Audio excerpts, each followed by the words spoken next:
Hi class, welcome to Module 7. As you return from spring break, hopefully you're ready to jump back in and look at multiple things regarding disability. This particular module looks at body experiences of disability, and you're going to find that we're going to continue on this topic in the next module, that you actually won't have a second PowerPoint on this topic. So let me just go into a number of things because there's a lot to do in this module. You have the PowerPoint, and then I'm asking you to read Article 5, and I don't have the link into this right now, but I'll make sure that that is there. And then just some information on the Disability Body Project, a TED Talk about mobility issues. And then you'll find another TED Talk. I tried to put these in so that you could just jump into them, and TED Talks won't let me do that. So that's why you're not seeing the pictures for them. And then you have another TED Talk. So you've got one about prosthesis arms as well, just that whole complete body image. The last one on that I'm asking you to look at here is an article that was put out in the Huffington Post on the image view of disabled people and the creation of disabled mannequins to bring the reality forward of what people face with this perfect body image. And think about this. It's not just people with disabilities, but people with weight problems or tall or short people. We have this perfect body image that comes into place. And this is really looking at those particular things. And then finally, keep up your wonderful discussion boards and interact with other students, at least 3, to get your credit in the appropriate manner guided by the rubric. So let's look at the PowerPoint here. Basically, bodily experience of disability. Think about body experience in general. And we think about the difference between gender and how we portray it, but basically, it's really the phenomenology of the body and how we experience different points and how it affects us psychologically and physiologically and how people experience the difference of disability. And it's the individual's response to that acquired disability. Now, think about the people you interviewed. One of you interviewed someone with dyslexia. Nobody can see it. Nobody can see it. There's this perception that somebody's going to know it or how it's going to feel, and obviously it shows up in others. And then there's this labeling that goes into place, how we understand people based on their disabilities or how we label them in that concept. So outsiders often think they know how a person with disability feels about their disability or how they should perceive it. I'm hoping that you picked up in your interviews that's not the case, is it? That they may perceive it very differently.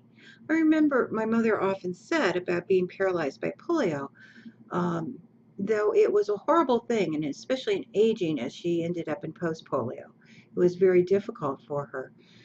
But when people thought that she should grieve about the loss of parts of her body, her statement always was, "It saved my father's life because he got called back from going to Korea, and most of his platoon died in Korea.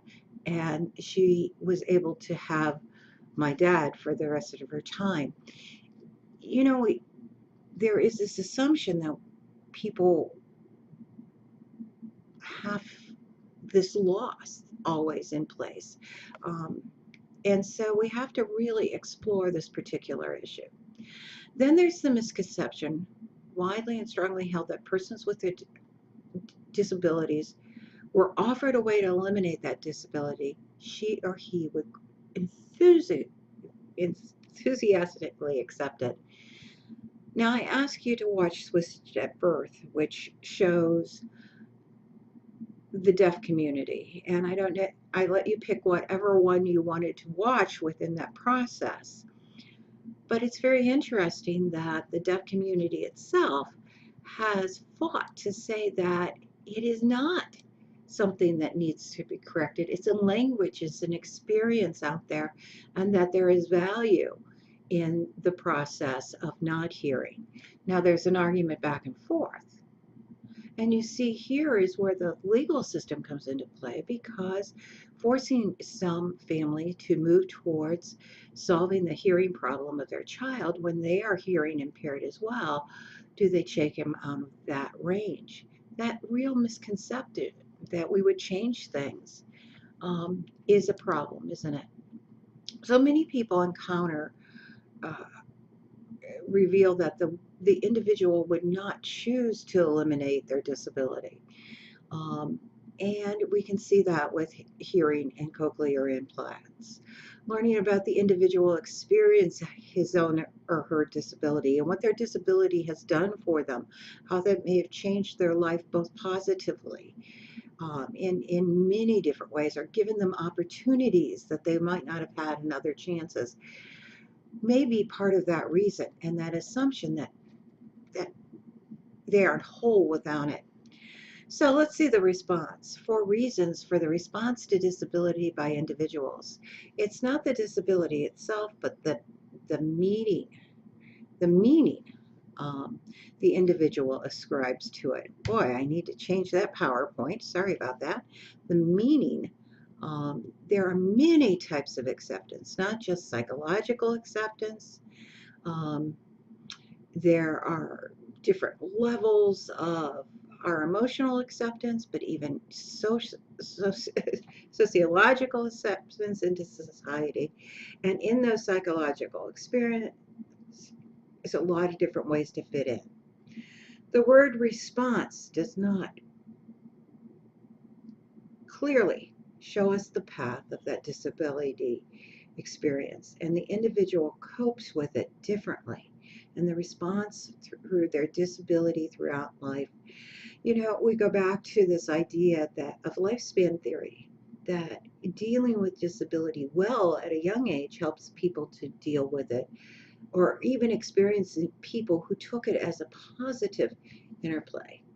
So, what's a good response to disability? Your book talks about this, but there's also some interesting things when we do the restructuring of the disability. And I'll leave that for you to explore. And poor response are those who may perceive her or his disability, change their social status, their lack of functioning, loss of control, and see themselves as burdens to others. And that really becomes detrimental in their process and even in how they cope. So as you look at these stages and you go through the process, I think you're going to find that you need to keep relating back to some of the experiences you've already had in this class, thinking about media, what you've seen in the media, what you've experienced in your interview, and the issues that are faced. In many respects, I almost wish that you could strive to do your interview the very last thing as you finish this course, but it's such a learning process as you start examining it. I want you to note as you come to the end that Parsons-Sickerl, which is part of medical sociology, states that we strive to recover from illness. This is where disability doesn't fit into the medical model, that people won't become well after a disability, but all of the other coping strategies that come to place. So the challenge for an individual diagnosis and the situation, the individual's perception of the situation, along with the social supports, make the significant difference of how people experience their disability, especially related to their bodily experiences related to disability. You know, if you can say you're beautiful, and all things are beautiful, and you don't get rejected from society. Think about Cooley's Looking Glass Self, the perception of society of who you are and how you read other people's view of you and create your own. This is the hard fight for the disabled. So, a lot to do with a lot of sites out there, not a lot of reading, not a lot in the PowerPoint, but hope that it gives you this background to understand this bodily experience at a deeper level. Have a great day.